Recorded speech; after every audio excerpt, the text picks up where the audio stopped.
Hello. How are you today? I'm doing okay. I'm feeling a little pressured, but it's okay. I had my, at least for a while, my last shamanism class yesterday. They ran from 9 to 4, and yesterday was Saturday. I really cannot stand the glare on my glasses. I'm going to try without. I'm pretty blind, but the glare is pretty obnoxious. All right. So anyway, then today, I have to do some grocery ordering and some yard work, and I participate generally in a weekly call with some people in an online community, and it's always fun, and I'm always glad I go, but it is, a time requirement, and I'm just feeling like this weekend I'm not getting recovery time, and I won't get much next weekend either, because next weekend is when I'm celebrating Mother's Day with my parents. But these are all choices I've made. And I think they're worth it. I mean, I've gotten a ton out of the shamanism course. I'm super glad I did it. Although I'm also super glad to get a break for a while. And like I said, I always enjoy the weekly calls. And it's really amazing to talk to people that have similar spiritual beliefs to my own. I don't really have anyone in my daily life that I can talk to about stuff like consciousness and all kinds of stuff. So it's nice to have people that I can actually converse with stuff like that about, without feeling like I have to explain myself, without being condescended to.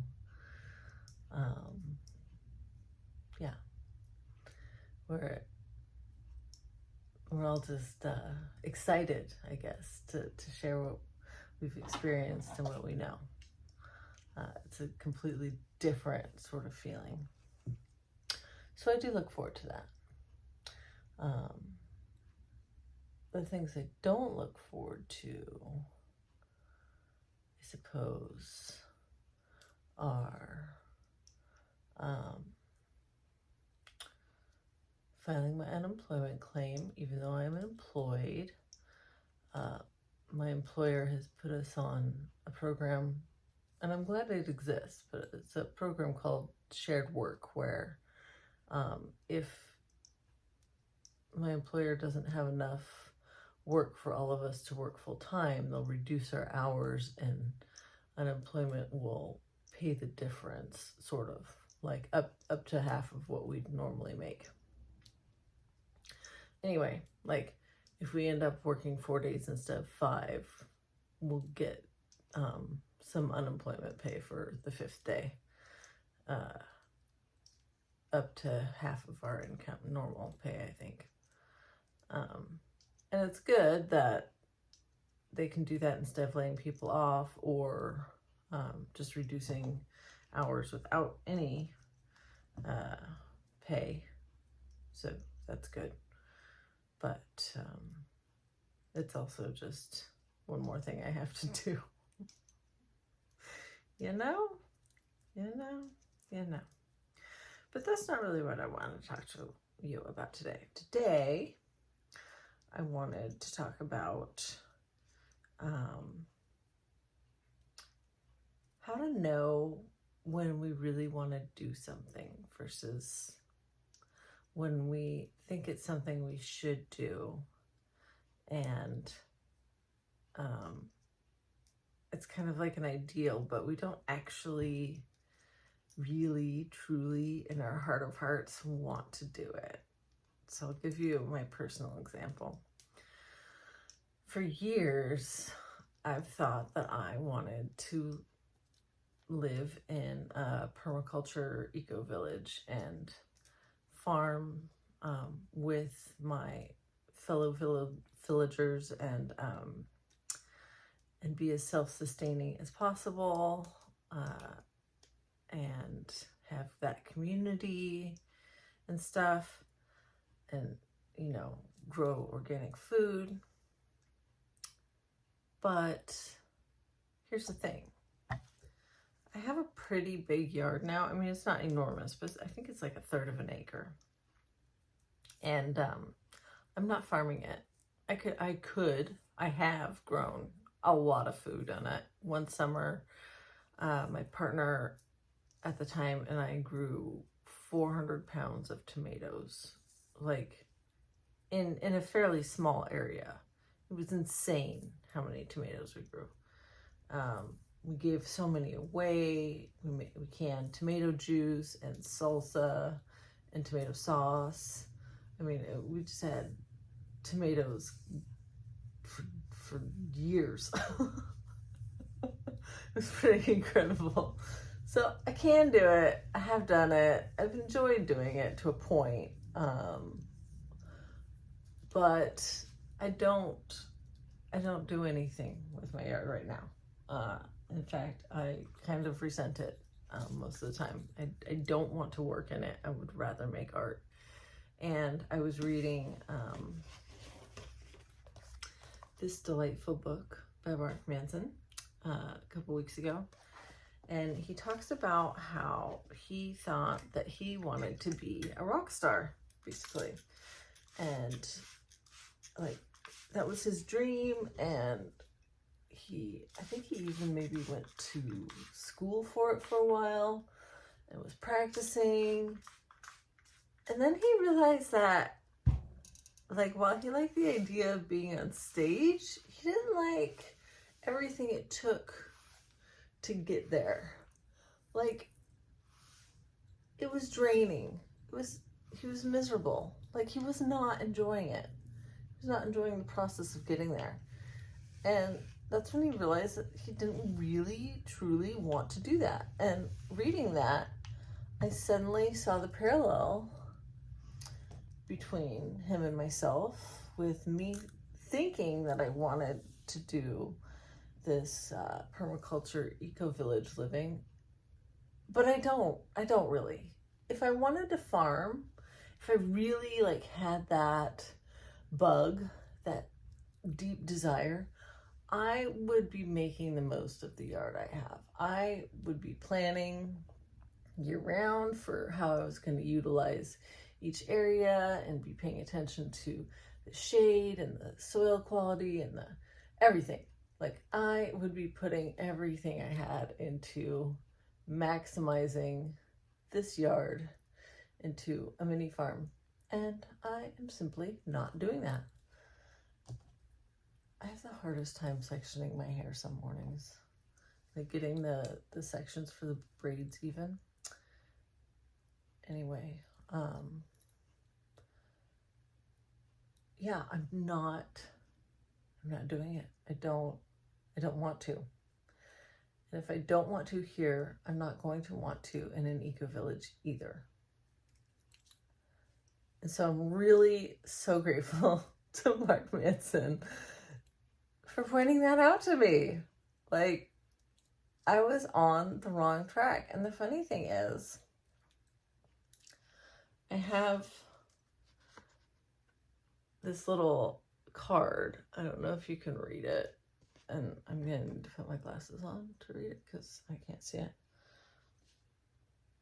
You will recognize your own path when you come across it, because you will suddenly have all the energy and imagination you will ever need. Sarah Teasdale. And I've had that at just below eye level across from me at my desk where I make all my art and where I write my morning pages every morning for, I don't know, a couple of years now, I think. And that didn't clue me in to the fact that I'm not putting energy into the farming thing. I had like all these reasons, like if I have the right group of people around me and or the right partner or whatever that would, you know, be just as into it as I am, and we could work on it together. And no, no,